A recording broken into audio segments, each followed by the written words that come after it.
चलिए देखिए, हम लोग प्रकाश का परावर्तन और परावर्तन के प्रकार, क्रमिक परावर्तन और अक्रमिक परावर्तन पढ़ चुके हैं। ठीक है, सही है ना। आज हम बात करेंगे दर्पण। ठीक है, दर्पण क्या होता है या दर्पण किसे कहते हैं। ठीक है, तो आज हेडिंग लगाइए दर्पण।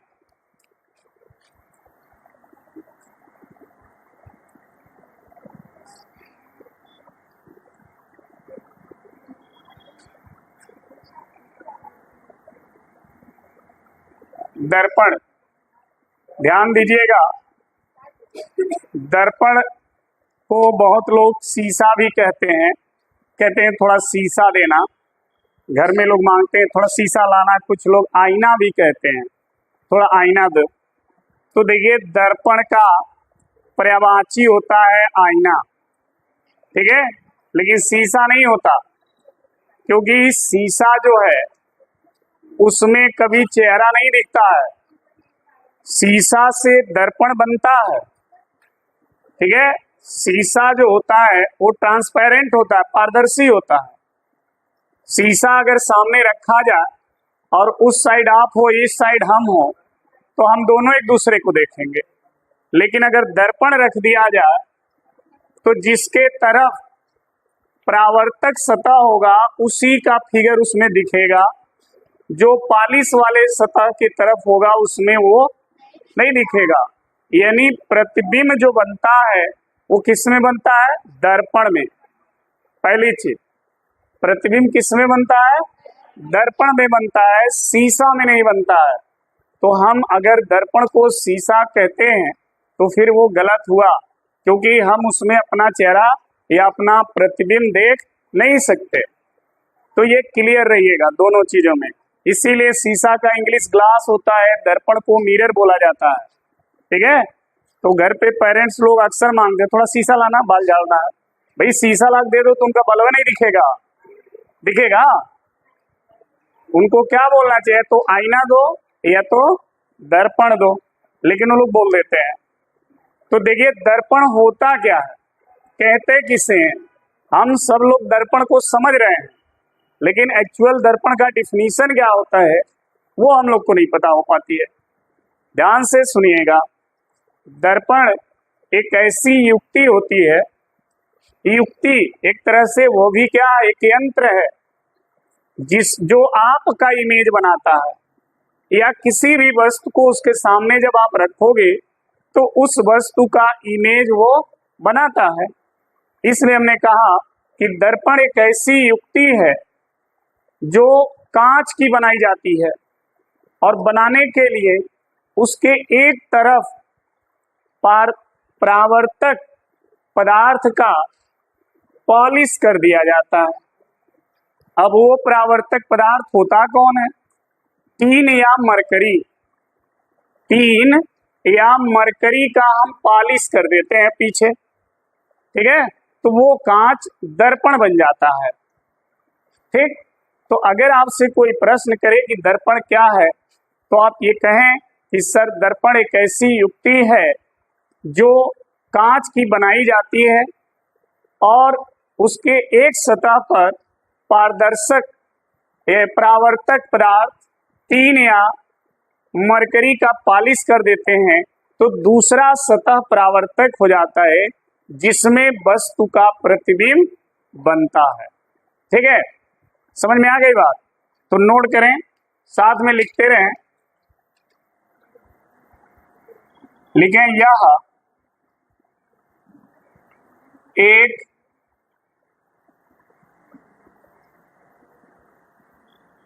ऐसी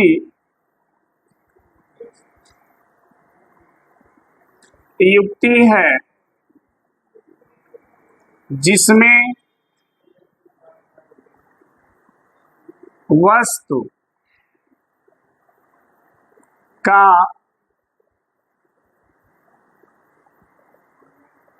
प्रतिबिंब बनता है, जिसमें वस्तु का प्रतिबिंब बनता है। यह कांच के एक सतह पर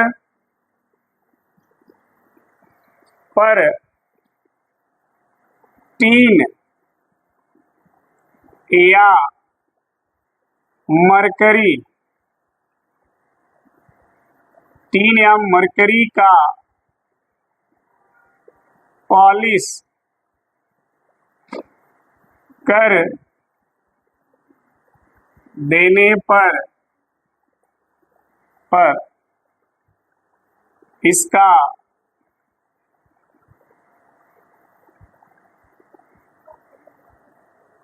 यह कांच के एक सतह पर टीन या मरकरी का पॉलिश कर देने पर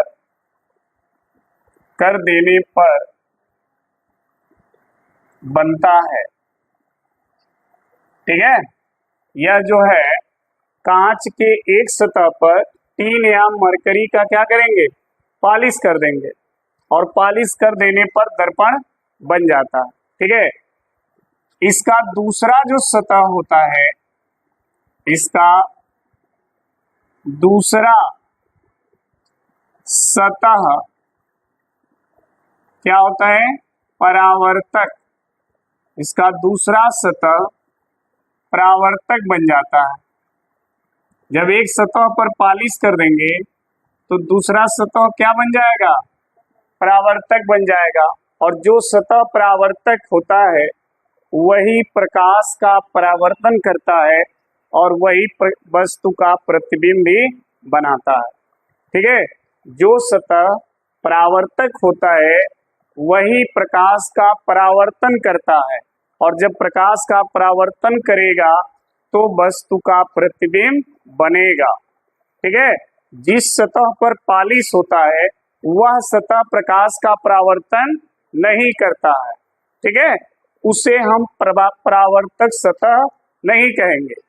जिस सतह के तरफ से आपका इमेज दिखता है वो सतह परावर्तक होता है। जैसे मान लीजिए हमारे पास ऐसे कांच है, कांच का एक टुकड़ा है, हमने इधर वाले सतह पर टीन या मरकरी का क्या किया, पॉलिश कर दिया। ठीक, तो इधर का जो सतह है वो परावर्तक बन जाएगा, यानी आपका चेहरा किधर से दिखेगा, इधर से। जब यहाँ आप खड़े होंगे तो ये वाला सतह आपका इमेज बनाएगा। अगर कहीं आप इधर खड़ा हो जाएंगे तो ये आपका प्रतिबिंब नहीं बनाएगा और ना ही आपका प्रतिबिंब उसमें दिखाई देगा। ठीक है, तो ध्यान रखिएगा, जिधर से चेहरा दिखता है या जिधर से प्रतिबिंब बनता है उसी सतह का नाम परावर्तक सतह होता है। ठीक है, और ये परावर्तक सतह बनाया जाता है कैसे, कांच के एक सतह पर पॉलिश करके। जब तक कांच के एक सतह पर पॉलिश नहीं करेंगे तब तक उसका दूसरा सतह परावर्तक नहीं बनेगा और जब परावर्तक नहीं बनेगा तो प्रकाश का परावर्तन नहीं करेगा और परावर्तन नहीं करेगा तो वस्तु का प्रतिबिंब उसमें दिखाई नहीं देगा। तो परावर्तक सतह बनना जरूरी है और उसको बनने के लिए दूसरे सतह पर पॉलिश करना भी उतना ही जरूरी है। क्लियर, समझ में आ गई बात। अब देखिए, दर्पण जो युक्ति है, अगर हम इसको एक शब्द में कहें तो हम ये भी कह सकते हैं कि ऐसी युक्ति जिसकी परावर्तक क्षमता 100% हो उसे हम दर्पण कहते हैं। एक लाइन में अगर हम इसको डिफाइन करें तो हम ये भी कह सकते हैं, ऐसी युक्ति जिसकी परावर्तक क्षमता, ठीक है, कितनी हो, 100% हो, यानी वो प्रकाश के 100% किरण को क्या करे, परावर्तित करे। 100% का मतलब क्या होता है समझो। जैसे ये दर्पण है और इस पर 10 किरण ऐसे आ रही हैं, फटाफट 10 किरणें आ रही हैं, ठीक, और 10 किरण परावर्तित हो जा रही हैं। 10 किरण क्या हो रही हैं, परावर्तित हो रही हैं। तो हम कहेंगे कि इसकी परावर्तक क्षमता कितनी है, 100% है। अगर इसमें से एक भी किरण परावर्तित नहीं होती है तो हम कह सकते हैं कि इसकी परावर्तक क्षमता 100% नहीं है। समझ में आ गई बात? 100% का यही मतलब है कि जितनी किरण इस पर पड़े सभी किरणों का ये क्या करे, परावर्तन करे। तो हम कहेंगे कि इसकी परावर्तक क्षमता कितनी है, 100% है। और यह परावर्तक क्षमता सिर्फ किसमें होता है, दर्पण में। केवल दर्पण ही एक ऐसी युक्ति है जो 100% प्रकाश को क्या करती है, परावर्तित करती है। ठीक है। और जब 100% प्रकाश को परावर्तित करेगी तो जिस भी वस्तु से प्रकाश आ रही होगी उस वस्तु का एकदम नीट एंड क्लीन इमेज उसमें दिखाई देगा।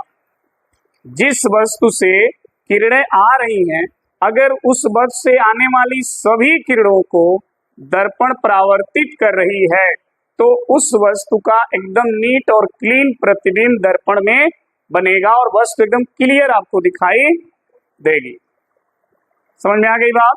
इसीलिए अक्सर लोग मेकअप करना हो, कुछ और बाल झाड़ना हो तो किसके सामने खड़ा होते हैं, दर्पण के। ठीक है, क्योंकि वो अपने आप को देखना चाहते हैं कि हम कैसा हैं।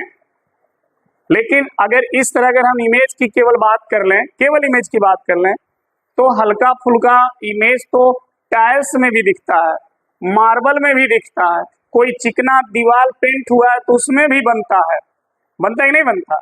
लेकिन हम उसको दर्पण नहीं कह सकते। क्यों नहीं कह सकते? क्योंकि वह प्रकाश का 100% परावर्तन नहीं करता है और 100% परावर्तन न करने के कारण उसमें आपका प्रतिबिंब जो है एकदम क्लियर नहीं आता है। दिखेगा, धुंधला दिखेगा, लेकिन क्लियर नहीं दिखेगा। समझ में आ गई बात? तो ध्यान रखिएगा, दर्पण ही एक ऐसा युक्ति है जिसका परावर्तक क्षमता 100% होता है। ठीक है। तो अगर सिंपली कोई पूछता है दर्पण क्या है, कह दीजिए ऐसी युक्ति जिसकी परावर्तक क्षमता 100% हो, उसे हम क्या कहते हैं, दर्पण कहते हैं। अब कई बार क्वेश्चन ये भी आ जाता है कि सर दर्पण में पॉलिश किसका होता है, पॉलिश। तो देखिए, एक टीन मरकरी ये भी यूज होता है। दर्पण के पीछे जो पॉलिश होता है ना, वो टीन मरकरी का भी यूज होता है। दर्पण के पीछे जो पॉलिश होता है वो सिल्वर का भी होता है, एल्युमिनियम का भी होता है। ये सब के सब परावर्तक पदार्थ हैं। अब बात आती है सर आप तो टीन और मरकरी लिखे हैं, सिल्वर एल्युमिनियम तो बतेबे नहीं किए। तो हम बता दे रहे हैं आपको, सिल्वर एल्युमिनियम भी है। लेकिन देखिए, जिस दर्पण के पीछे सिल्वर और एल्युमिनियम का पॉलिश होता है वो दर्पण कास्टली होता है। कास्टली मतलब महंगा।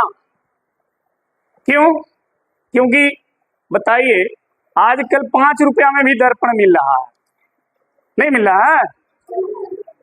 तीज व्रत है, महिलाएं देखिएगा जाएंगी दुकान पे, भैया इतना बड़ा दर्पण मिलता है, पीछे थर्माकोल चिपका रहेगा, देखे हो ना, वो 5 से 10 रुपए में आता है। अब बताओ, 5 से 10 रुपए के दर्पण में पीछे सिल्वर का पॉलिश होगा है? इतना महंगा सिल्वर है। अब 5 रुपया के दर्पण में पीछे उसका पॉलिश करोगे? नहीं कर सकते। एल्युमिनियम का भी नहीं कर सकते, वो भी कास्टली है। हम किसका करेंगे? इन सब का करेंगे, टीन का करेंगे, मरकरी का करेंगे, ये चीप है तो वो मिरर भी चीप हो जाता है। समझे?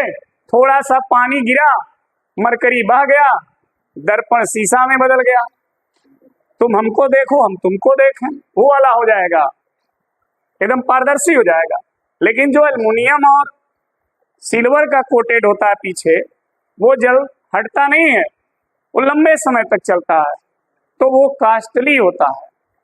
अब कभी भी कहिएगा दुकानदार से, भैया खूब बढ़िया शीशा दिखाइए हमको, खूब बढ़िया दर्पण, तो दिखाएगा, कहेंगे कितना हुआ भैया? 400। दर्पण 400? आप आश्चर्यचकित हो जाएंगे। भाई पीछे लेप जो लगा है ना, वो भी तो कास्टली है, इसलिए वो महंगा मिलता है। तो टीना मरकरी, सिल्वर और एल्युमिनियम, इन सब का कोट किया जाता है दर्पण के पीछे। ठीक है, चलिए और आगे बढ़ते हैं। इसमें दर्पण में हम सबसे पहले पढ़ेंगे दर्पण के प्रकार। दर्पण कितने प्रकार के होते हैं? ठीक है, तो देखिए यहां पर हेडिंग लगा लें, दर्पण के प्रकार।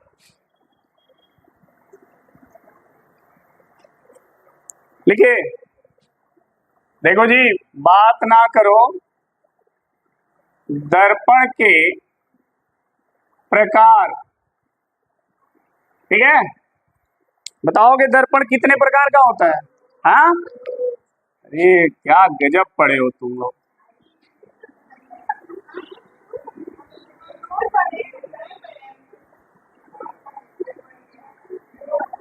अब पढ़ लिए? क्या लिखा है? तुम लोग कह रहे हो 2 होता है। हाँ, बस बस शांत रहिए। देखिए, दर्पण जो 3 होता है वो होता कौन कौन है? देखो, पहला जो दर्पण है उसे हम कहते हैं समतल दर्पण। क्या कहते हैं जी?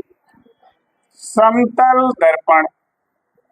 ठीक है, इसी दर्पण को आप घर में यूज करते हो। दूसरा जो दर्पण हम यहां पढ़ेंगे वो है, बताओगे? हाँ, गोलीय दर्पण। गोलीय दर्पण, ठीक है, ये गोलीय दर्पण है। गोलीय जो दर्पण है इसमें आप 2 प्रकार पढ़ोगे। कौन कौन बताओ? अवतल दर्पण, अवतल दर्पण, और इसमें 2 दर्पण आपको मिलेगा। ठीक है, हो गया जी। अब जो तीसरा दर्पण है उसको देखिए।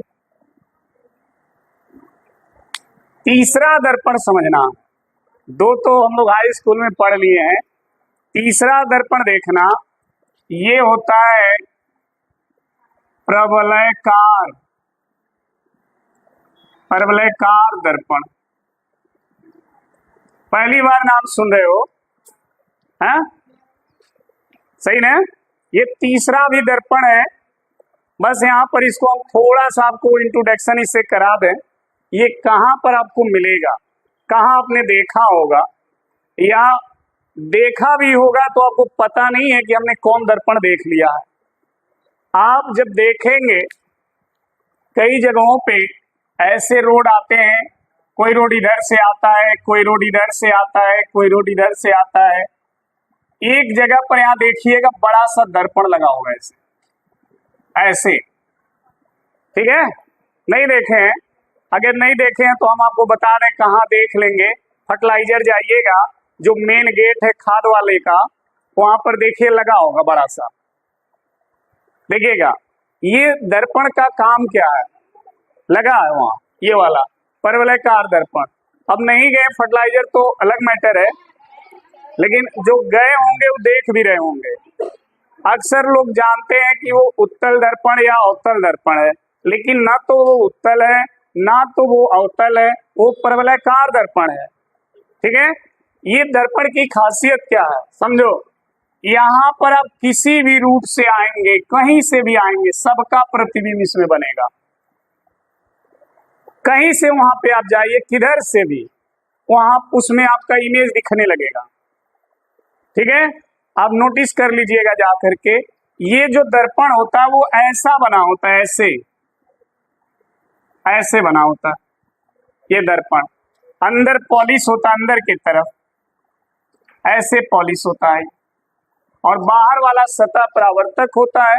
इसलिए व्यक्ति कहीं से भी आएगा, कहीं से आएगा, आसपास कहीं से आएगा, सबका इमेज उसमें बनेगा। ठीक है, तो अगर नहीं देखे हैं तो एक बार जाके देख लीजिएगा, वहां लगा हुआ है ये परावर्तक दर्पण, परवलयकार दर्पण। सॉरी, समझ में आ गया जी? तो दर्पण के कुल 3 प्रकार, एक है समतल, दूसरा है गोली, तीसरा है परवलयकार दर्पण। ठीक है, तो ये हमको पढ़ना है समतल, गोली और प्रवलयकार। ठीक। अच्छा, एक चीज हम लोग मिस कर रहे हैं, प्रकाश के परावर्तन का नियम छूट रहा है ना, नहीं पढ़े हम लोग। चलिए उसको भी थोड़ा यहाँ निपटा ही लेते हैं, नहीं छूट जाएगा वो। ये नोट कर लें, पहले इसको नोट कर लें। चलिए देखिए, तो हम थोड़ा प्रकाश का परावर्तन की बात, नियम की बात कर लेते हैं, फिर दर्पण पे आएंगे। ठीक है, छूट जाएगा टॉपिक को, थोड़ा उस पर चर्चा कर लें। हेडिंग लगाएं, प्रकाश के परावर्तन का नियम। प्रकाश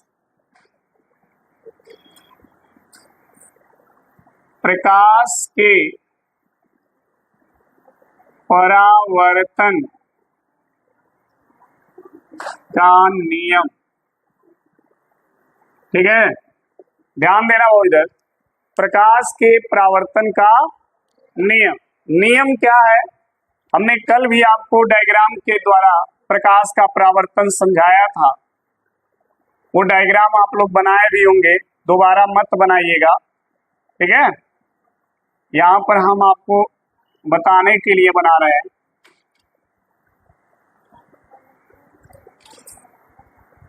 ऐसे बना था, ये आपतन कोण था और ये आपतन बिंदु है, विलंब है, ये परावर्तित किरण है, आपतित किरण, ऐसे बना था। ठीक है, जो परावर्तन का जो नियम है वो कुल नियम कितना होता है, 2। यहाँ लिख देंगे 2 नियम होता है। ठीक है जी, बात ना करें, 2 नियम होता है। 2 नियम में कौन कौन नियम है उसको ध्यान दीजिएगा। पहला नियम क्या कहता है इसका, ये है आपतित किरण और ये है और इसको बोलते हैं। ठीक है, तो पहले नियम में हम यही लिखेंगे कि आपतित किरण, ठीक है, परावर्तित किरण, अभिलंब और आपतन बिंदु सभी एक तल में होते हैं।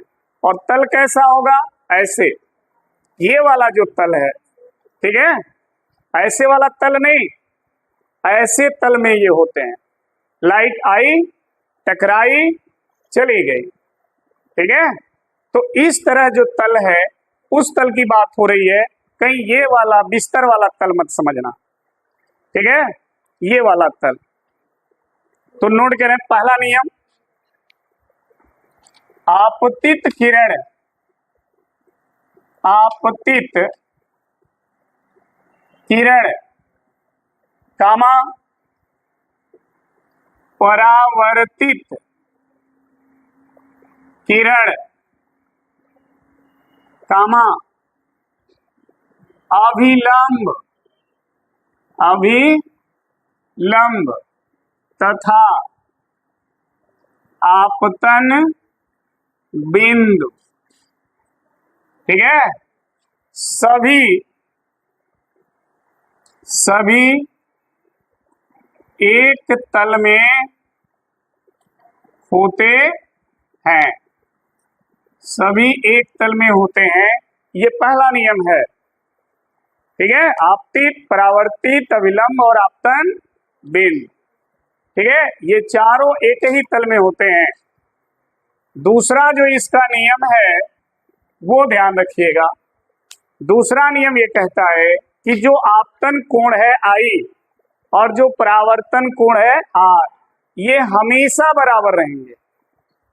हमेशा का मतलब समझ रहे हैं, कहीं भी परावर्तन हो रहा हो, चाहे वो तल कैसा भी हो, गोली हो, समतलीय हो, कैसा भी तल हो, अगर वहां परावर्तन हो रहा है तो वहां आपतन और परावर्तन कोण क्या होंगे, बराबर होंगे।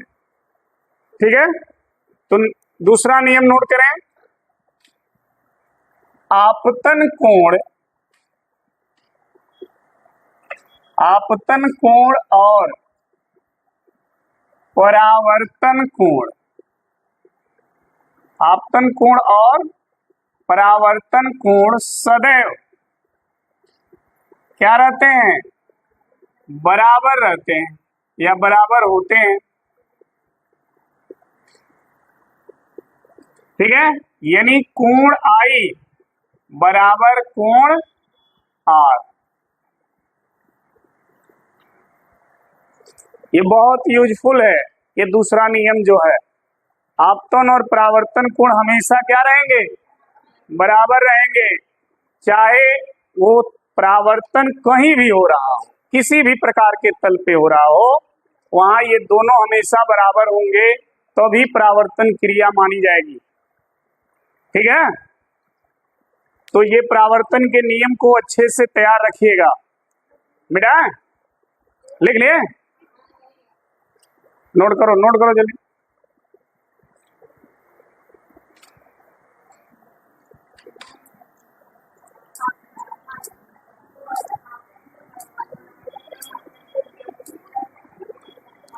चलो देखो इधर, अब आते हैं, हम लोग दर्पण पढ़े थे। दर्पण में जो दर्पण का पहला प्रकार है वो क्या है, समतल दर्पण। देखो यहाँ पर हेडिंग लगा दो, समतल दर्पण। समतल दर्पण को क्या बोलते हैं, प्लेन मिरर।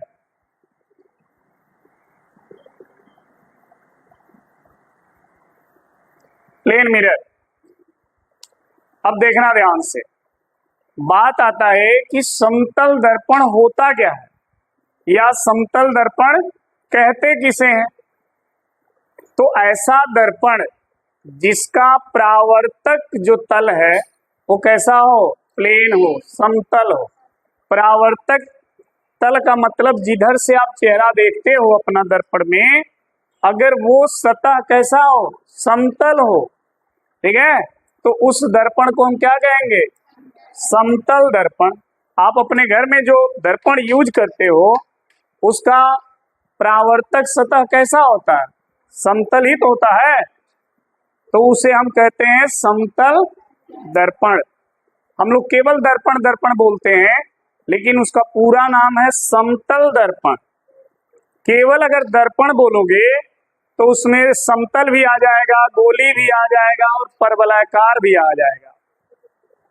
तो हम लोग तो बोलते हैं, अगला समझ भी जाता है क्या लाना हमको, ठीक है, लेकिन रियल में उसका पूरा नाम है समतल दर्पण। तो समतल दर्पण में नोट कर लें, ऐसा दर्पण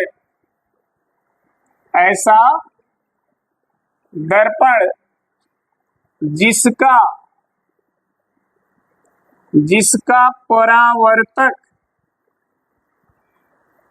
तल कैसा हो, समतल हो।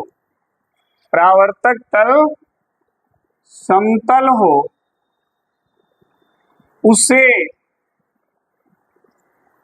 समतल दर्पण कहते हैं,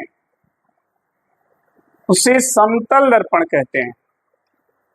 अब देखो, समतल दर्पण का डिफिनीशन बहुत छोटा है और बहुत शानदार है, समझ में आ गया कि जिसका परावर्तक तल समतल हो उसे समतल कहते हैं। लेकिन जितना ये आसान डिफिनीशन है, इसके काम जो है उतना ही टफ है। हम लोग को मैक्सिमम सर जी लोग ये पढ़ा देते हैं कि ये प्लेन मिरर है, ये समतल है, और आगे बढ़ जाते हैं, लेकिन इसकी कुछ क्वालिटी है, इसके गुण हैं।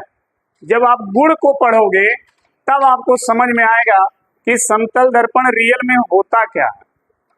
तो अगला हेडिंग लगाएं, समतल दर्पण के गुण। समतल दर्पण के गुण।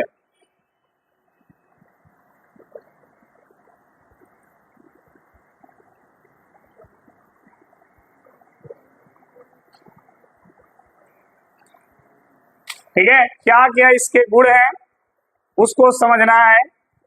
इसका पहला जो गुण है वो देखिए, क्या होता है पहला गुण। समतल दर्पण के सामने कोई भी वस्तु अगर आप रखोगे, चाहे वो वस्तु बिंदु वस्तु हो, हम नाई बाटी ठीक है, समतल दर्पण के सामने अगर कोई भी वस्तु रखोगे, चाहे वो वस्तु बिंदु वस्तु हो, चाहे वो वस्तु लंबाई में हो, चौड़ाई में हो, मोटाई में हो, चाहे आप खुद ही क्यों ना हो, तो दर्पण कैसे उसका प्रतिबिंब बनाएगा? समतल दर्पण, ध्यान रखना, कैसे इमेज बनाएगा उसका। क्लियर? और वो इमेज होगा किस प्रकृति का?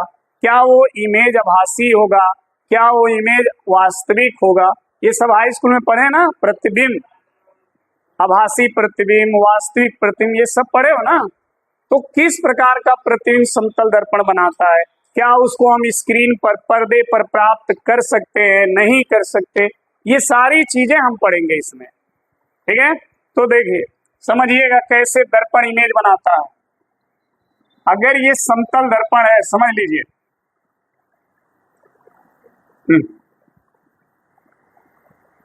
यह एक समतल दर्पण है और इसके पीछे हमने ऐसे पेंट कर दिया, ऐसे समतल दर्पण तैयार हो गया। हमने कहा कि इसके सामने कोई भी वस्तु रखिए। मान लीजिए हमने इसके सामने बिंदु वस्तु रखा, ऐसे एक वस्तु रख दिया हमने, ये बिंदु वस्तु है। वस्तु को ओ से डिनोट करते हैं क्योंकि ओ फॉर होता है ऑब्जेक्ट, ऑब्जेक्ट यानी वस्तु, ठीक है। अब ये बनाएगा कैसे इमेज, देखिए, समझिएगा। यहां से दो किरण चलेंगी। मान लीजिए एक किरण यहां से ऐसे चली, ऐसे, ठीक, समतल दर्पण पे जाके टकरा गई, ऐसे। तो समतल दर्पण क्या करेगा? उसको परावर्तित करेगा। क्या करेगा जी? परावर्तित करेगा। और जब परावर्तित करेगा तो ये जहां पर टकराई वहीं पे आप एक अभिलंब ऐसे खींच दो, ऐसे खींचोगे तो जितना डिग्री का एक कोण बनेगा ना, उतने डिग्री पर किरण परावर्तित होगी। तो मान लो ये जो किरण है उतने ही कोण पर देखिए क्या हो गई? परावर्तित हो गई ना। इसको आगे बढ़ा दी, ठीक। एक किरण इस वस्तु से देखो इधर आ गई, ऐसे टकरा गई,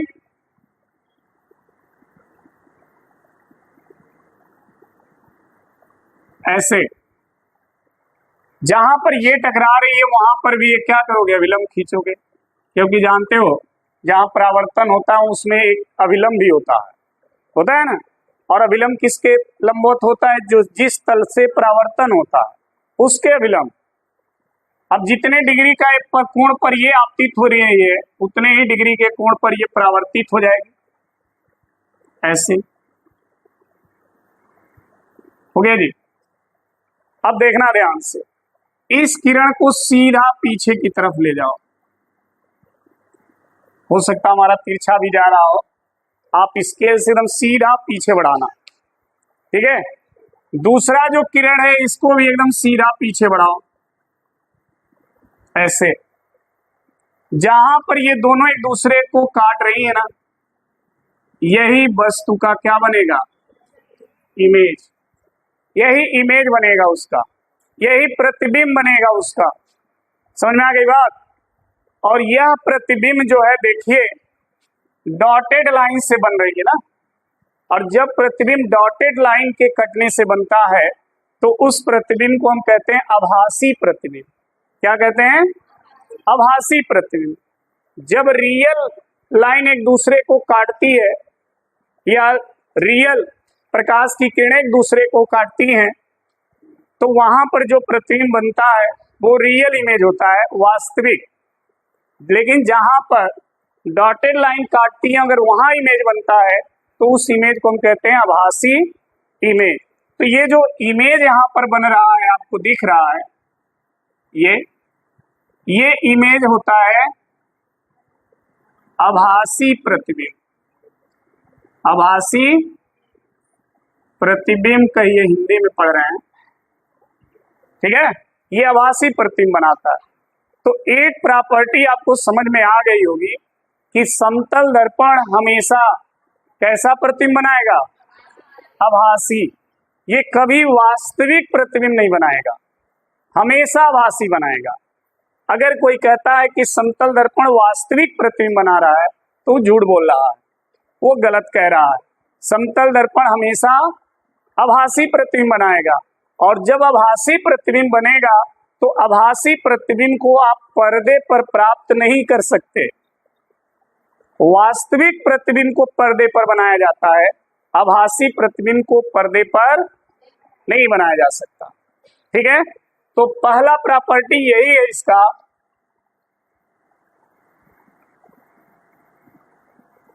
समतल दर्पण सदैव आभासी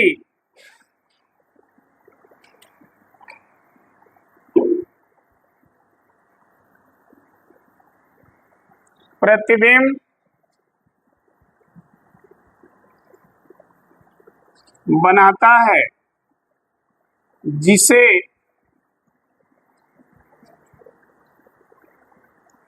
पर्दे पर प्राप्त नहीं किया जा सकता।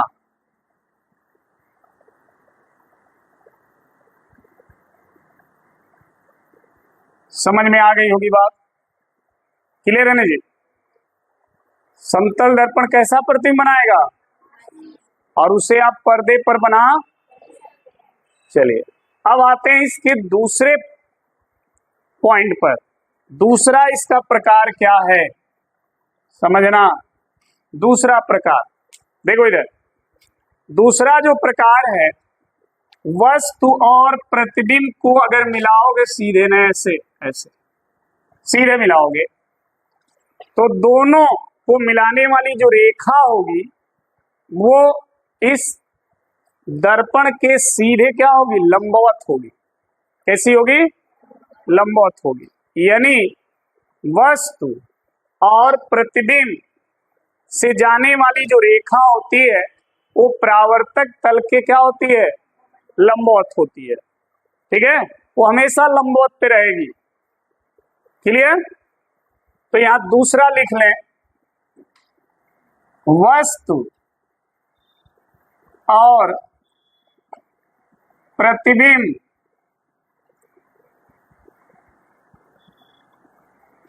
से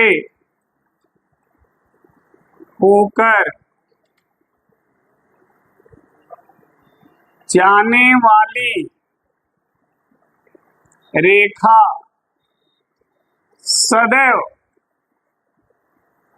परावर्तक तल के लंबवत रहती है, लंबवत रहती है। ठीक है जी। अब आते हैं इसके तीसरे प्रॉपर्टी पे। समझो, तीसरा प्रॉपर्टी देख लो। तीसरा प्रॉपर्टी इसका ये है कि दर्पण से वस्तु की जो दूरी है ना, ये दूरी d, वही दूरी दर्पण से प्रतिबिंब की होती है। जितनी दूरी पर दर्पण के सामने आप खड़ा होगे, आपका प्रतिबिंब भी दर्पण के अंदर उतना ही दूरी पर बनेगा। ये दूरी बराबर होती है। अब आप कहेंगे कि सर जी सिद्ध कीजिए कि दूरी बराबर होती है, तो सिद्ध भी हम कर देंगे। देखिए कैसे, समझिएगा। इसी फिगर को हम आधा बना रहे हैं, देखना। ये दर्पण है, ठीक, हमने यहां पर पॉलिश कर दिया इसका। ये तो फिक्स है कि दोनों को मिलाने वाली रेखा परावर्तक तल के लंबवत होती है, इसमें तो कोई डाउट नहीं है। ये हो गया वस्तु और ये हो गया इसका इमेज। ठीक है, हमें यही दिखाना है कि ये दूरी और ये दूरी, मान लो जहां पर ये दर्पण को टच कर रही है उसका कोई नाम दे दो ए। हमें ये दिखाना है कि ओ ए बराबर आई ए, ये दिखाना है ना। एक प्रकाश की किरण यहां से ऐसे गई, ऐसे, ध्यान से सुनना हमारी बात। यहां पर टकराई, टकराने के बाद ऐसे इसका क्या हो गया, परावर्तन। इसको हमने डाट डाट करके पीछे बढ़ा दिया, ठीक है। एक किरण परावर्तक तल पर लंबवत पड़ी, और लंबवत पड़ी तो वापस भी हो गई उसी के ठीक, जानते हो ना ये। तो इसको भी अगर हम पीछे डाट डाट करके बढ़ाएंगे तो यही मिलेगा। क्लियर हो गया। अब आपके सामने दो त्रिभुज दिखेगा, इसको नाम दे दो बी। दो त्रिभुज दिख रहा है, देख लो ध्यान से, दिख रहा है। अब समझो, अगर हम कहें इन दोनों त्रिभुज की अगर हम बात करें, या यहां पर ऐसे अभिलंब डालते हो ना, यहां पे ऐसे लंब डालते हो, इसको आगे बढ़ा दो ऐसे। ध्यान से सुनना हमारी बात। अगर मान लो इस त्रिभुज और इस त्रिभुज को, ध्यान से, यह कोण अगर अल्फा है तो यह कोण भी अल्फा, सॉरी यह कोण क्या होगा जी, अल्फा होगा। पता है ना कि जब दो समांतर रेखाओं को तिर्यक रेखा काटती है तो एकांतर कोण होते हैं ना, तो ये कोण अल्फा है तो ये भी अल्फा होगा। क्लियर है, कितना होगा, अल्फा। और जब ये अल्फा है तो ये भी अल्फा होगा। आपतन कोण बराबर, सही है, समझ में आ रही है बात। आपतन कोण परावर्तन कोण बराबर होते हैं। हमने इसको अल्फा माना तो ये अल्फा इसलिए हो गया क्योंकि ये एकांतर कोण है, और ये अल्फा इसलिए हो गया क्योंकि ये आपतन कोण है, तो ये और ये भी बराबर होते हैं। अब देखो, अगर ये अल्फा है तो ये भी अल्फा होगा, क्योंकि जब दो तिर्यक रेखा काटती है तो शीर्षाभिमुख कोण, समझ में आई बात। यानी ये कोण भी क्या होगा, और जब ये कोण बराबर होगा तो ये भी अल्फा होगा, एकांतर कोण। समझ में आ गई बात, समझ में आ रहा है ना। तो इस दोनों त्रिभुज में एक एक कोण बराबर हो गया, देख लो, हो गया। हमने अल्फा इसको माना, अल्फा ये भी हो गया। कैसे हुआ पता चल गया। नींद लग रहा, नहीं झूठ बोले, जाओ मुंह धुलो, जाके धुल लो। अब जाने वाला का तो भर मुंह किच्चर पोत कीजिए, जाओ वहां धुल लो, समझ में नहीं आएगा। चलो, तो दोनों का एक एक कोण बराबर। क्लियर। दूसरा चीज ध्यान देना, ये जो लाइन है दोनों त्रिभुज को बना रही है, तो ये दोनों में काम आएगा। ये हो गया उभयनिष्ठ, एक एक कोण और एक रेखा उभयनिष्ठ बराबर हो गए, दो चीज बराबर हुई। तीसरा देखो, ये 90 और ये भी 90। तो जब किन्हीं दो त्रिभुज के तीन कंडीशन आपस में बराबर हो जाते हैं तो त्रिभुज समान त्रिभुज हो जाते हैं। पता है कि नहीं पता। तो यहां हो गया तीन कंडीशन, यह कोण इस कोण के बराबर, ये 90 ये 90 बराबर, और ये भुजा दोनों में काम आ रही है। तो कोण भुजा कोण, कोण भुजा कोण जब बराबर होते हैं तो दोनों त्रिभुज क्या होंगे, हाँ क्या होंगे, दोनों कोण बराबर हो जाएंगे। अब देखना ध्यान से, जब दोनों त्रिभुज बराबर हो गए, समझो इधर, जब दोनों त्रिभुज बराबर हो गए तो ये भुजा इस भुजा के क्या हो जाएगी, क्लियर। तो ये दिमाग में रख लीजिए आप कि जितनी दूरी पर समतल दर्पण के सामने वस्तु होती है, प्रतिबिंब भी समतल दर्पण में उतना ही दूरी पर बनता है। इसमें इफ बट नो थोड़ा भी गुंजाइश नहीं। हाँ क्लियर। हाँ, तो नोट करें तीसरा प्रॉपर्टी, समतल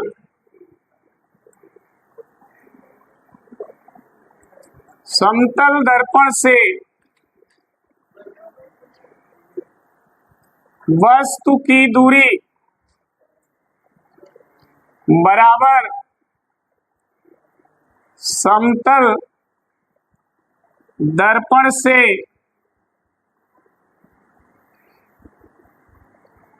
प्रतिबिंब की दूरी, प्रतिबिंब की ये दूरी हमेशा क्या रहेंगे, बराबर रहेंगे। इसमें थोड़ा गुंजाइश नहीं है। मिटा दें सब ना। चलिए देखिए, बहुत लेंदी प्रॉपर्टी है इसका, टाइम लगेगा इसमें आपको। एक इतना जल्दी जो सोच रहे होंगे वो होगा नहीं, इसमें टाइम लगेंगे अगर इसको अच्छे से पढ़ेंगे तो। नहीं तो काफी हो गया, एक दो प्रॉपर्टी को लिखवाट बंद कर देंगे। अगर चाहते हैं इसके विषय में अच्छे से जानना सीखना तो टाइम देना पड़ेगा, ठीक है, क्योंकि आधा पे छोड़ेंगे तो फिर कल नहीं आएगा। चलिए ध्यान दीजिए, चौथा प्रॉपर्टी देखो इसका, चौथा प्रॉपर्टी, क्योंकि इसमें आप बहुत चीजें नया सीखेंगे जो अभी तक आप जानते तक भी नहीं होंगे, ठीक है। चौथी प्रॉपर्टी देखो, समतल दर्पण की क्या होती है। समतल दर्पण के सामने जो वस्तु रखी गई है ना, ये वस्तु जितनी रफ्तार से इधर गति करेगी, जितने वेग से, मान लो ये भी वेग से गति कर रही है, तो प्रतिबिंब भी उसी वेग से गति करेगा, ये भी इधर उतना ही वेग से आएगा। दोनों के वेग हमेशा क्या रहेंगे, बराबर। ऐसा नहीं है कि आप समतल दर्पण के सामने खड़े होकर के दर्पण की ओर दौड़ रहे हो और प्रतिबिंब वहीं रुका है। लगता है कभी भी समतल दर्पण सामने खड़ा करिएगा और उसके तरफ दौड़िएगा तो देखिएगा उस आपका जो प्रतिबिंब उसमें होगा वो आपकी तरफ दौड़ रहा होगा, और जितने स्पीड से आप दौड़ोगे ना उतने स्पीड से वो आएगा। आप दौड़ना बंद कर दोगे वो भी दौड़ना बंद कर देगा। समझ में आ गया? तो दोनों के वेग क्या होते हैं, बराबर। तो यहां चौथा प्रॉपर्टी नोट कर लें,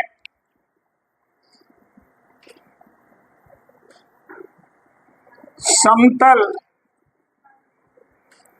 दर्पण में वस्तु का वेग बराबर प्रतिबिंब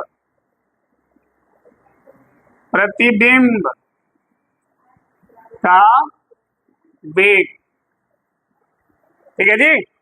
समतल दर्पण में वस्तु का वेग और प्रतिबिंब का वेग दोनों क्या होता है, बराबर होता है, ठीक है। और आगे बढ़े, अगला प्रॉपर्टी अब देखिए, पांचवा, ठीक है। पांचवें प्रॉपर्टी पे आ रहे हैं। अब देखो ध्यान से, अभी तक हमने समतल दर्पण के सामने बिंदु वस्तु रखा था, अब हम समतल दर्पण के सामने कोई लंबाई में वस्तु रखेंगे और फिर देखेंगे कि उसका प्रतिबिंब कैसे बनता है, ठीक है। चलो देखो इधर,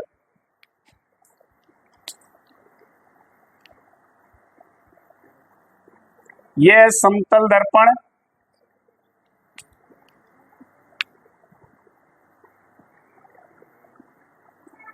ऐसे है, हम इसके सामने एक वस्तु रखते हैं लंबाई में, ये तो बिंदु वाला है,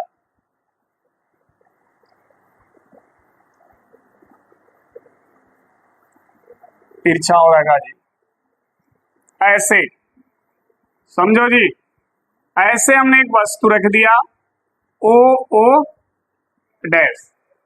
अब देखो समतल दर्पण इसका इमेज कैसे बनाएगा, ये तो फिक्स हो गया कि जितनी दूरी पर ये वस्तु है उतने दूरी पे प्रतिबिंब बनेगा, ये तो क्लियर है ना।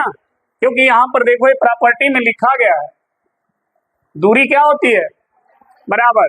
ये नहीं अब समझना, यह पॉइंट दर्पण से जितना दूरी पर है उतने दूरी पर सीधे इधर प्रतिबिंब क्या होगा, बनेगा, सही है। और ये भी हमने लिखा है ऊपर, देखिए इसमें एक लाइन और लिखा होगा कहीं पर, अभिलंबवत लंबोत्तर, क्या लिखा देखो, परावर्तक तल के सीधे क्या होती है, यानी वस्तु और प्रतिबिंब को मिलाने वाली जो रेखा है वो परावर्तक तल के लंबवत रहेगी, तो देखो लाइन भी लंबवत है, ठीक। उसी तरह नीचे वाला पॉइंट जितनी दूरी पर होगा उतने दूरी पर इधर भी उसका प्रतिबिंब बनेगा। समझ में आई बात, क्लियर। अब इसको मिला दो ऐसे, ठीक, ये हो गया आई आई डैश। अब देखो यहां से एक प्रकाश की किरण ऐसे गई, ऐसे ऐसे गई, टकराई, जहां पर टकराई वहां पर अभिलंब ऐसे खींचोगे ऐसे, तो यहां पर इसका परावर्तन होगा ऐसे, ठीक है जी। एक किरण जो है, एक किरण हम सीधे लंबवत डालते हैं ऐसे, तो इसका परावर्तन ठीक इसी के क्या होता है ना। जब कोई किरण परावर्तक तल पे लंबवत पड़ती है तो परावर्तन ठीक उसी के होता है। अब देखो ध्यान से, इसको पीछे की तरफ सीधा बढ़ाओगे, सीधा पीछे की तरफ, ठीक, और इसको भी जब पीछे की तरफ बढ़ाओगे तो ये भी आके यहीं पर मिलेगा, मिला। अब आ जाओ इधर वाले पोजीशन पे, यहां भी देखो प्रकाश की किरण यहां से चलेगी, सीधे समतल दर्पण पे टकराएगी, टकराने के बाद इसका परावर्तन ऐसे हो जाएगा, यहां पर आप एक अभिलंब खींच दो ऐसे, ठीक है, और फिर इसी को सीधा बढ़ाओगे तो एकदम जाकर वही कटेगा,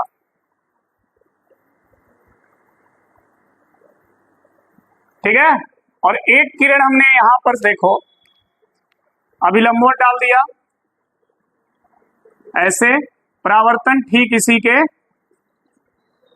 विपरीत हो गया। तो अगर समतल दर्पण के सामने कोई वस्तु है तो समतल दर्पण उस वस्तु का इस तरह इमेज बनाएगी, और यदि बिंदु वस्तु है तो इस तरह इमेज बनाएगी। समझ में आ गया? जितना आसान है ना इन्हें सब में देखो परावर्तन का नियम लागू हो रहा, नियम से थोड़ा भी इधर उधर होगा तो प्रतिबिंब गलत हो जाएगा। क्लियर? और भी देख लो इसके इमेज, यहां देखो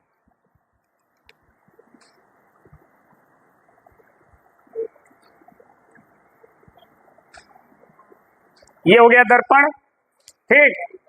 हमने वस्तु को दर्पण के सामने देखो, दर्पण के सामने हमने वस्तु को ऐसे रख दिया, ऐसे तिरछा रख दिया भाई। अब तिरछा रख के देखें इमेज कैसा बनेगा, ठीक है। तो इमेज भी ऐसे ही दिखता है ना, तो कारण समझो, ये वस्तु है। अब देखो जितना दूरी पर ये पॉइंट है उतने दूरी पर इधर भी बनेगा। समझ में आ गई बात? जितना दूरी पर ये है उतने दूरी इधर भी होगा, दोनों दूरी बराबर। अब इसको ऐसे मिला लो, कौन ज्यादा हो गया? अरे हो गया, नाप के थोड़ी नाम रख रहा है बाबू, हो गया ना। चलो बस इतना कॉन्सेप्ट रखना, दूरियां क्या रहेंगी? बराबर। दूरी अगर इधर उधर हुआ तो फिर इस प्रॉपर्टी का फॉलो नहीं करेगा वो। समझ में आया? ये जो लिखा हमने ना वो फॉलो होना चाहिए इस पे।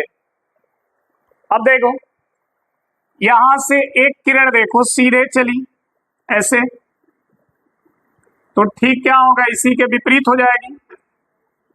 इसको हम पीछे की तरफ बढ़ा देंगे, दर्पण थोड़ा बड़ा कर दें।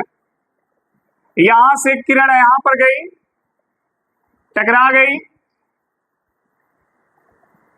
ऐसे, टकराने के बाद इसका परावर्तन हो जाएगा ऐसे, इसको पीछे की तरफ मिला दो, देखो वही जाके काटेगी, कहीं इधर उधर एक इंच सॉरी एक सूत इधर उधर नहीं जाएगी। सोच लो मिलीमीटर में भी अंतर नहीं आएगा। बस ध्यान रहे आपका पेंसिल और स्केल सीधा रहे, नहीं इधर उधर घुमा के कद सर कहाँ मिला था तो तुम्हारी गलती है। फिर देखो यहां पर भी देखो एक किरण सीधे गई, परावर्तन के बाद ठीक उसी के हमने इसको सीधे पीछे मिला दिया, बढ़ा दिया। एक किरण यहां से ऐसे गई, परावर्तन इसका ऐसे हो गया, हो गया।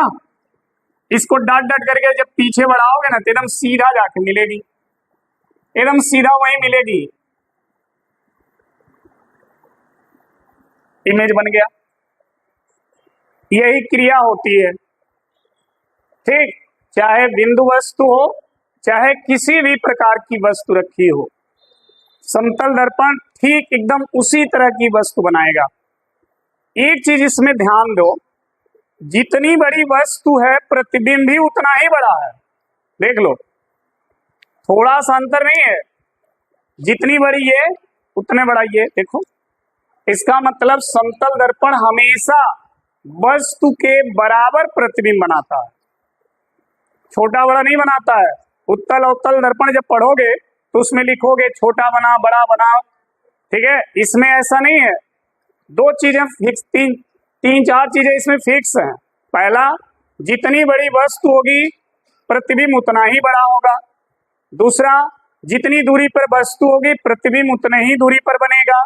तीसरा, वस्तु जितना तेजी से दर्पण की ओर जाएगी प्रतिबिंब भी उतना ही तेजी से दर्पण की ओर आएगा।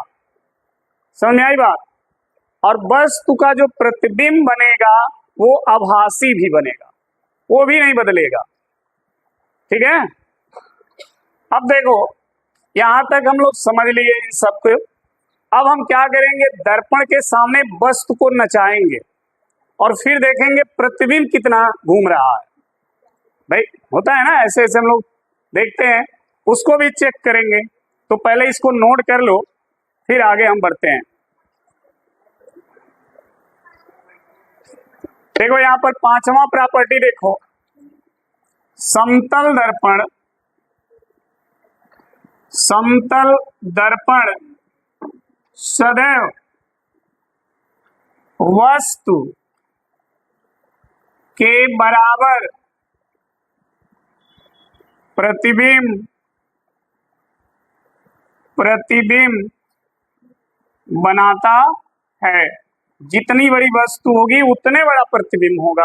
आप देखना, ध्यान से नोटिस करना, जब समतल दर्पण की ओर आप जाओगे ना तो आपकी हाइट समतल दर्पण के तुलना में बड़ी होगी, तो आपका उसमें प्रतिबिंब भी देखिएगा बड़ा होता चला जाएगा। क्योंकि आप मान लो दर्पण है, हम यहाँ से दूर हैं, तो हमारी जो हाइट होगी वो क्या हो जाएगी, दूरी के तुलना में छोटी हो जाएगी, तो हमारा प्रतिबिंब भी इसमें क्या हो जाएगा, छोटा हो जाएगा। लेकिन जब हम दर्पण की ओर आएंगे तो इस दूरी के तुलना में हमारी हाइट क्या हो जाएगी, तो दर्पण में जो प्रतिबिंब बनता है वो भी क्या हो जाता है, बड़ा बन जाता है, ठीक है। चलिए नोट कर लीजिए, ये डायग्राम बना लीजिए, फिर आगे बढ़े।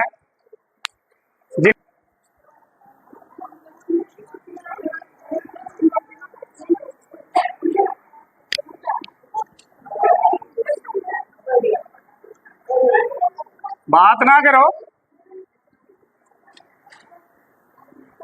चलो इधर देखो, इधर देखो, 5 प्रॉपर्टी हुआ था, छठा देखिए, छठा समझो। देखो इधर, अगर ये मान लो समतल दर्पण है, समतल दर्पण ये है, ठीक है, और इसके सामने ये वस्तु है, ये वस्तु है वो, ठीक। तो इसका प्रतिबिंब इतना ही दूरी पर बनेगा, इसी की लंबवत जो रेखा जाएगी उसी पर बनेगा। बात ना करो जी, ये हो गया इसका इमेज, ठीक है। अब ध्यान से सुनो, अब इधर देखो, दर्पण के सामने वस्तु को हमने रख दिया, तो प्रतिबिंब जितनी दूरी पर वस्तु है उतनी ही दूरी पर इधर बनेगा, और दोनों को मिलाने वाली रेखा इस दर्पण के क्या होगी, लंबवत होगी, किसी दूसरे एंगल पे नहीं होगा। ध्यान रखना, लंबवत रेखा पे होती है वस्तु और प्रतिबिंब दोनों, ठीक। अगर हम वस्तु को, समझो इधर, मान लो अगर वस्तु को हम घुमा करके यहां ला दें, यहां पर रख दें, समझो। तो बताओ प्रतिबिंब किधर घूमेगा? हाँ, अगर वस्तु को हम ऐसे घुमा दें तो प्रतिबिंब किधर घूमेगा? हाँ जल्दी बोलो, किधर जाएगा प्रतिबिंब जी?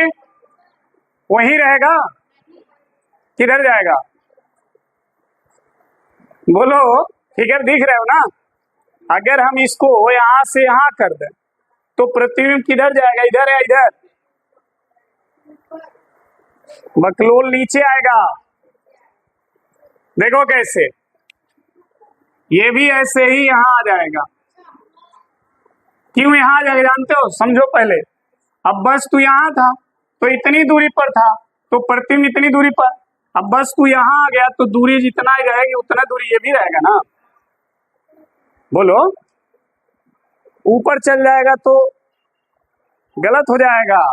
ये दोनों एक रेखा में आएंगे। अगर इसको यहां भेज दोगे, क्या बोलियो? अगर एक मिनट देखो, अगर इसको मान लो 1 मिनट के लिए अगर इसको आप यहां कर दिए, यहां कर दिए 1 मिनट के लिए, तो जितनी दूरी ये है उतने दूरी पर ये भी है, दूरी तो बराबर हो जाएगी। लेकिन दोनों को मिलाने वाली जो रेखा है वो दर्पण के लंबवत है, और मिलाने वाली रेखा दर्पण के लंबवत होनी चाहिए ना।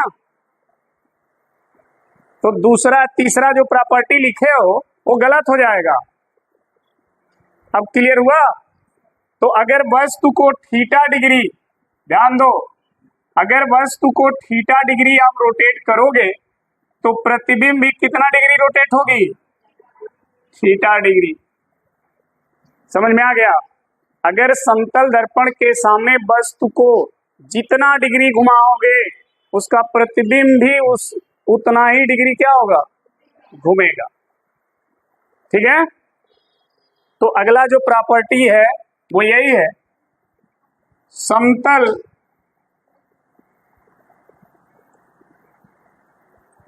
दर्पण के सामने रखी हुई वस्तु को थीटा डिग्री घुमाने पर प्रतिबिंब भी थीटा डिग्री घूमेगा या घूमता है, ऐसे लिखो। ठीक है जी, ये समझ में आ गई बात? जितना है डिग्री वस्तु को रोटेशन करोगे उतना ही डिग्री उसके इमेज का भी रोटेशन होगा। क्लियर? तो अभी तो हमने वस्तु को घुमाया, अब वस्तु को स्थिर रख के दर्पण को घुमा के देखते हैं।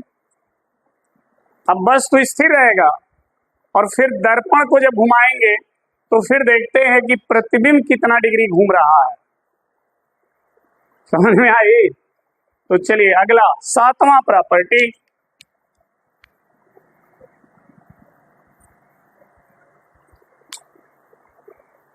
देखो जी, समझो इधर,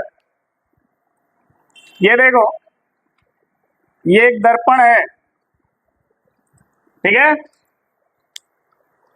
और ये इसका पॉलिश वाला सतह है, ये ठीक। यहां पर वस्तु है, देखना ध्यान से, हमारी बात को ध्यान से सुनना। वस्तु यहां है ओ डैश, तो आपको पता होगा कि इसका प्रतिबिंब भी इतना ही दूरी पर इधर बनेगा, बनेगा ना? I clear? हमने कहा अच्छा, ये जो दर्पण है इस दर्पण की लंबवत रेखा भी इसी पर होगी।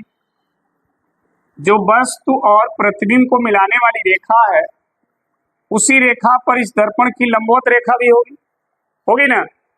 हम क्या करें, दर्पण को थीटा डिग्री क्या करें, रोटेट कर दें। दर्पण ऐसे था, हमने इसको थीटा डिग्री क्या किया, रोटेट कर दिया, घुमा दिया, तो इसका जो है लंब है दर्पण का वो भी थीटा डिग्री क्या होगा, अब लंब ऐसे हो जाएगा ना, ऐसे घूम जाएगा, ठीक है। ये इसका लंब हो गया, देखना ध्यान से, ये तो ये थीटा डिग्री घुमा तो ये भी कितना घूमेगा, थीटा। क्लियर भाई, देखो समझो पहले इसको, ये दर्पण है और ये इसकी लंबवत रेखा है, ये ऐसे दर्पण ऐसे है, लंबवत रेखा ऐसे है। हमने दर्पण को देखो अगर ऐसे घुमा दिया ऐसे थीटा डिग्री, तो ये लंबवत रेखा भी तो ऐसे हो जाएगा, घूमेगा नहीं घूमेगा, तो जितना डिग्री दर्पण घूमेगा ना उतना ही डिग्री उसकी लंबवत रेखा भी घूमेगी।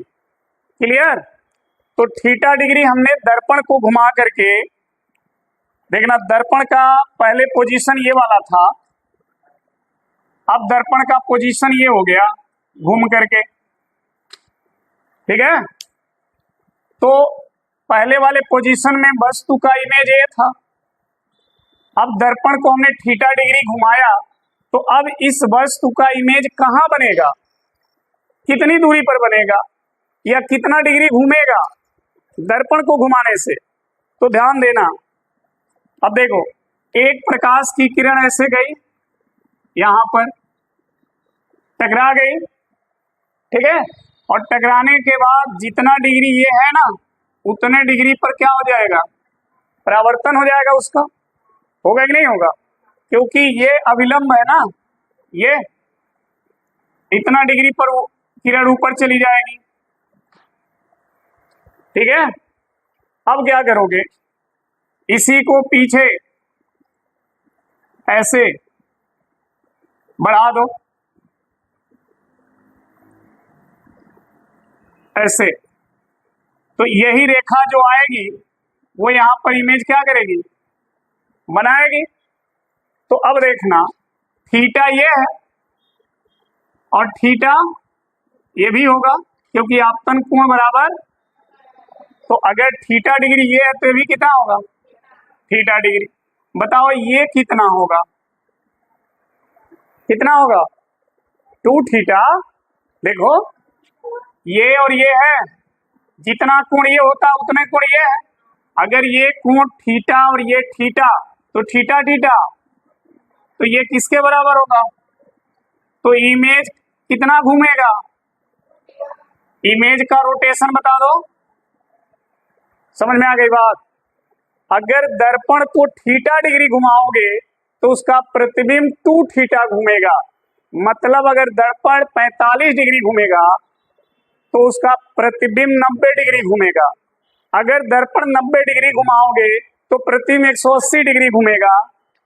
समझ में आ गया, जितना डिग्री दर्पण को घुमाओगे उसका दूना डिग्री उसका प्रतिबिंब घूमेगा। जब वस्तु को घुमाया गया, दर्पण को स्थिर रखा गया, तो जितना डिग्री वस्तु घुमा उतना ही डिग्री प्रतिबिंब घुमा, लेकिन अब वस्तु को स्थिर रख करके दर्पण को घुमाया गया है, और जब दर्पण घूमेगा तो जितना डिग्री घूमेगा उसका दूना डिग्री प्रतिबिंब घूमेगा। अंतर दोनों में समझ में आ गया, नहीं समझे, क्या नहीं समझे बताओ, हाँ फिर देखो एक बार ध्यान से, तो समझ ही नहीं रहे हो तो क्या होगा। देखो ये दर्पण है, समझना है, अब ये दर्पण है, अपने मूल स्थिति में है, हमने इसके सामने वस्तु रखा है, यहां पर ये हो गई वस्तु। वस्तु का प्रतिबिंब आपको पता है, जितना दूरी पर वस्तु है दर्पण से उतना ही दूरी पर प्रतिबिंब बनेगा यहाँ, इसमें कोई डाउट नहीं है। और ये प्रतिबिंब कैसे बनेगा पीछे बताया जा चुका है, किरण आरेख के द्वारा बनाया गया ना, जो यहाँ पर डायग्राम बना था पहला वाला, उसी के अनुसार बनेगा। अब देखो हमने कहा ये जो दर्पण है, इस दर्पण की लंबवत रेखा भी इसी रेखा पर होगी। ये उसकी लंबवत रेखा है, और O और I को मिलाने वाली ये भी रेखा जो है वो भी लंबवत है दर्पण पर। ठीक है, अब हमने कहा कि दर्पण को वैसे न रख करके इसको घुमा दो ऐसे, लेकिन वस्तु वहीं पे रहेगी, वस्तु को नहीं घुमाना है, वस्तु स्थिर है, किसको घुमाना है? दर्पण को। ठीक, हमने क्या किया, दर्पण को घुमाया। देखो, दर्पण को ये हमने घुमा दिया,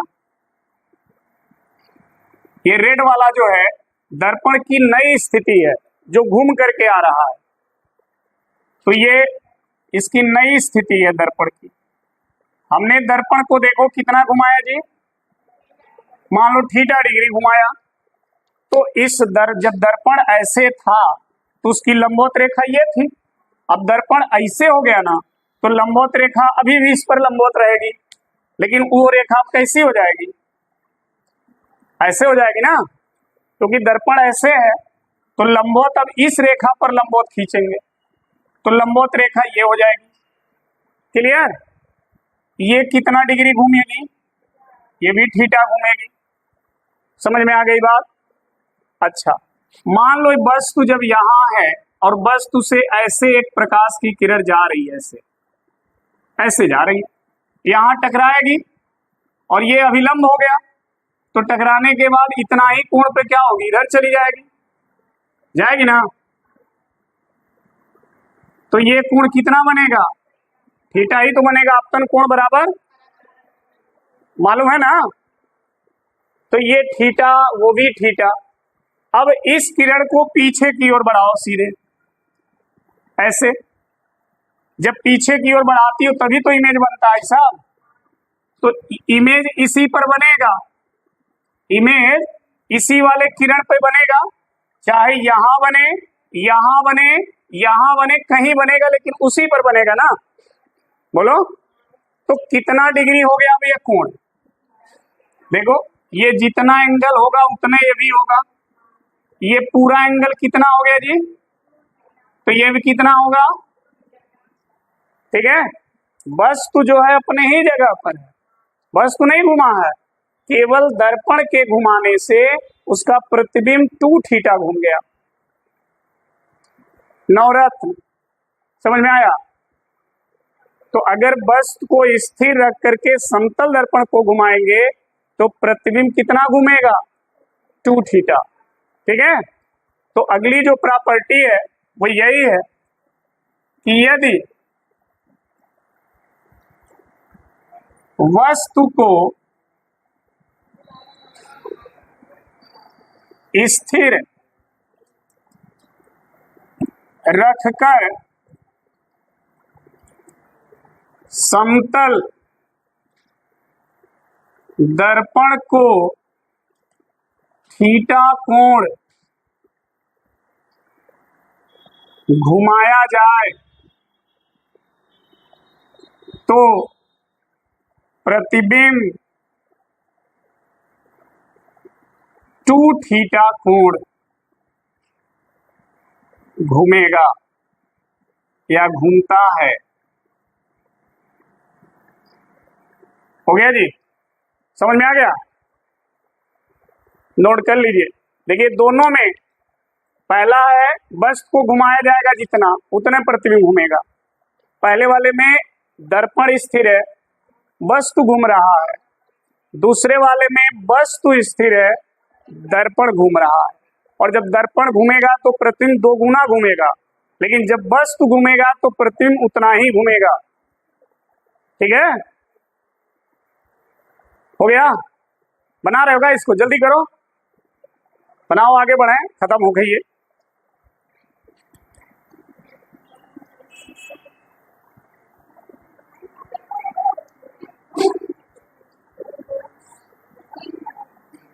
चलो आगे देखो इसको, अगला प्रॉपर्टी इसका देखो क्या हुआ जी? 6 7 8वां प्रॉपर्टी देखो इसका।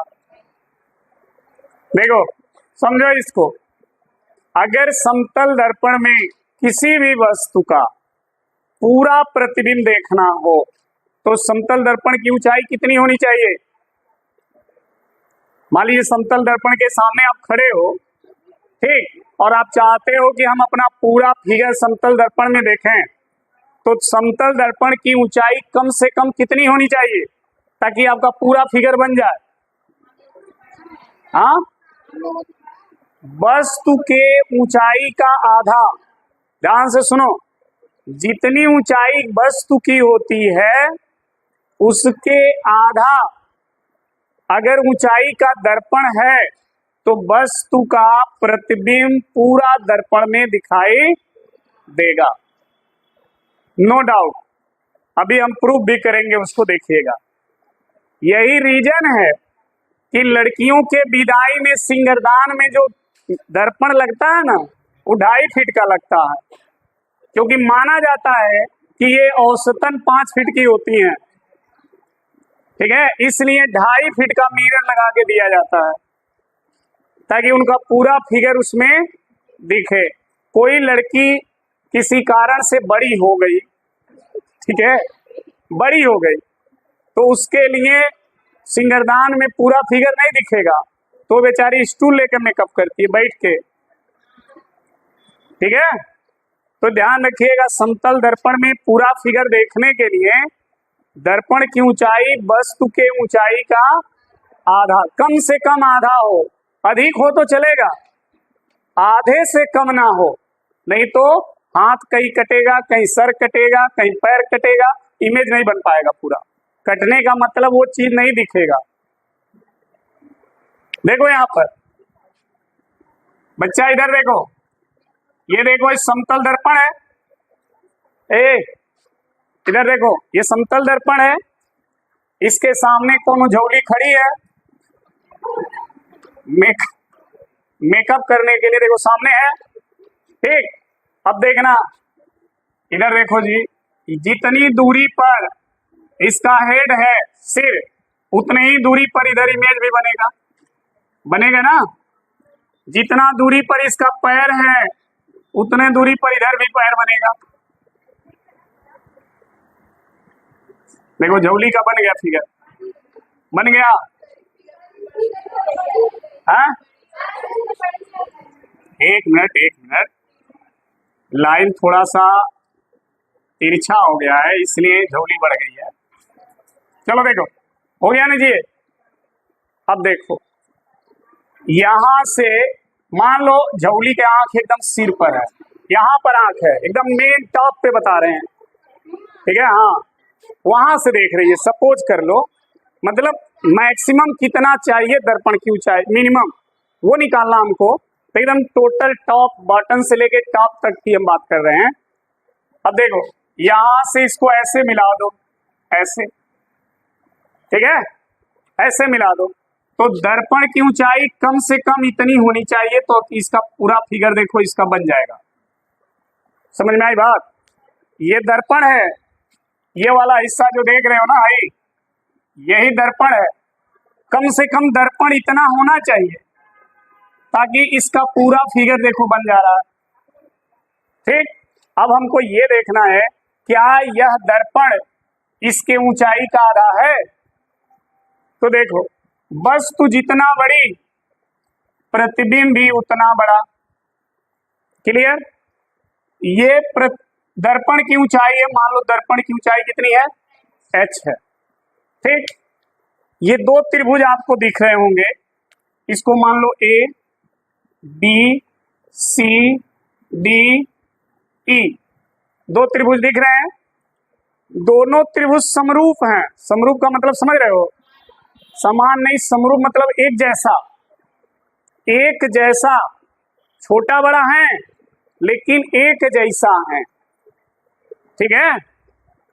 एक होता है समान का मतलब एकदम बराबर, न छोटा ना, और एक जैसा का मतलब छोटा बड़ा हो लेकिन शकल एक जैसा हो, ठीक है। हाँ, एगो बड़हन भैंसिया, एगो छोट भैंसिया, तो शकल तो एक जैसा होगा ना, आगे छोटकी भैंसिया घोड़ा लगी नहीं लगेगा, वो तो भैंसिया जैसा होगा ना। तो इसको बोलते हैं एक जैसा, समान का मतलब हो गया कि दोनों एक बराबर, समझे। और तो यहां पर ये दो त्रिभुज आपको दिखेंगे, देखो ध्यान से, A B C, A E D, क्या दोनों बराबर हैं? नहीं है, लेकिन आकार में एक जैसा है। तो ये दोनों त्रिभुज समरूप हैं। समरूप, देखो समरूप त्रिभुज ए ई डी, समरूप त्रिभुज ए बी सी लिखा। देखो ए E D, A B C हो गया। और ये जब समरूप हैं तो इनके भुजाओं का जो रेशियो होता है वो बराबर होता है। मतलब समझना आप, इसमें देखो ये त्रिभुज है, इस त्रिभुज की ये वाली भुजा, ठीक है, और इस त्रिभुज की ये वाली भुजा। तो अगर बड़े वाले या इसकी भुजा ले लें तो क्या लिखेंगे? डी ई बटा बी सी हो गया बराबर, ये देखो ए सी बटा ए डी। समझ में आ गई बात? क्लियर है? अगर हम मान लें ये एक्स है, ये एक्स है, ठीक है। अब देखो यहां पर कमाल, डी ई कितना है तो एच लिख लो, बी सी आ गई कैपिटल एच बराबर ए सी, ए से सी एक्स एक्स 2x बटे ए डी, देख लो एक्स से एक्स कट गया, एच बराबर इसका इधर गुणा कर दो 2h। हाँ वही तो, बड़ा बहुत बड़ा हो गया का, एच 2h हो गया। नहीं गलत हो रहा, कहां से, एक मिनट, डी ई, रुक जाओ, कहा गया जी, डी ई बटा बी सी, ये हो गया। उसी तरह से अगर इसको लें ए सी बटा ए डी, ये भी सही है। डी ई है एच, बी सी है capital H, A C X X 2x, A D केवल x, तो x x कट गया, तो ये हो जा रहा है 2h।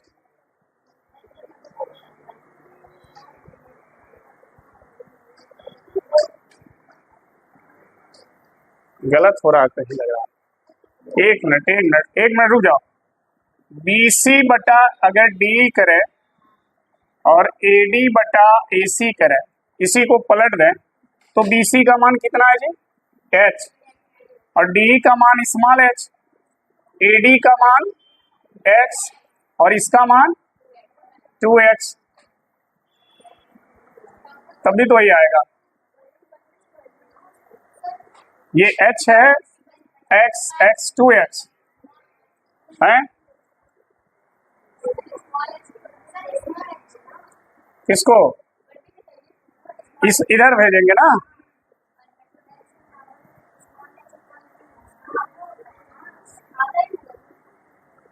कैपिटल H बराबर हो जाएगा आधा। हाँ जी देखो ध्यान से समझो, भाई देखो, तो H बराबर हो जाएगा H बटा 2, ठीक है, सही है, नोट कर लीजिए।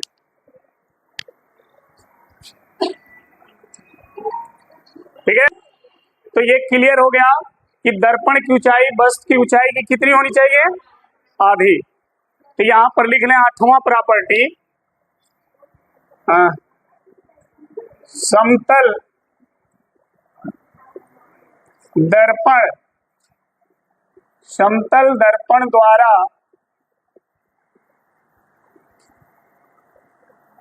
पूर्ण प्रतिबिंब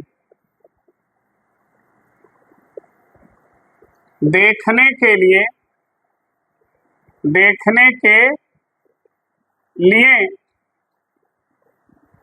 दर्पण की ऊंचाई, न्यूनतम ऊंचाई हो गया, वस्तु की ऊंचाई की कितनी होनी चाहिए, आधी, उससे नहीं मतलब है। न्यूनतम ऊंचाई वस्तु की ऊंचाई का 1/2 होना चाहिए। और अक्सर ये क्वेश्चन लोग पूछते हैं कि दर्पण के सामने अगर कोई वस्तु है समतल दर्पण के, तो उसका पूरा प्रतिबिंब देखने के लिए समतल दर्पण की ऊंचाई बताइए, कम से कम कितनी होनी चाहिए, तो वस्तु के ऊंचाई का आधा। ठीक है, तो ये 8वां प्रॉपर्टी हो गया इसका। अगला प्रॉपर्टी देखो,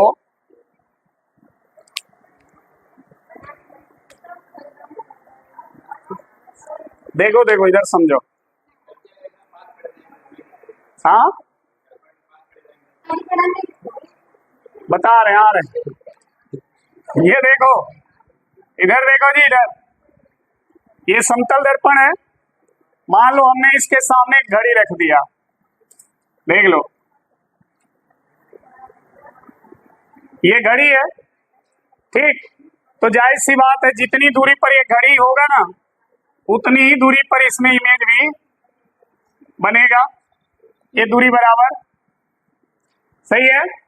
घड़ी में देख लो, ये बड़ी वाली सुई है और ये छोटी वाली सुई है, ये तो घड़ी में कितना बजेगा देख लो। जब मिरर में देखोगे ना, तो उसमें कैसा दिखेगा वो देखो ध्यान से, देखो ध्यान से। ये वाली इधर देख लो, बड़ी वाली सुई मिरर से कितनी दूरी पर है, तो इसका इमेज इसमें भी उतना दूरी पे बनेगा, बनेगा ना ऐसे। छोटी वाली सुई इतनी दूरी पर है, तो मिरर में भी छोटी वाली सुई इतना ही दूरी पर दिखाई देगी। अब बता दो, मिरर में जो घड़ी दिख रही है कितना बज रहा, हाँ इसमें कितना बज रहा, इसमें कितना है और इसमें दिख रहा है ना। मतलब अगर नंबर ना लिखे तो ये कितना बजा रहा है और ये, ठीक है। और देख लो, ये समतल दर्पण है। अब देखो, दर्पण के सामने आप ऐसे खड़े हो गए, ये आपका लेफ्ट हैंड, ये राइट हैंड, ये लेफ्ट लेग, ये राइट लेग। दर्पण में अक्सर देखिएगा लेफ्ट इधर राइट इधर हो जाता है, वो भी देख लो। ये हेड है, तो यहां भी हेड उतना ही दूरी पर होगा, हो गया ना, छोटा नहीं होगा, एकदम सेम वैसे ही होगा। अब देखो ये शरीर हो गया, ठीक। अब देखना ध्यान से, ये लेफ्ट इतनी दूरी पर है, तो इधर भी जो लेफ्ट होगा उतने ही दूरी पे रहेगा,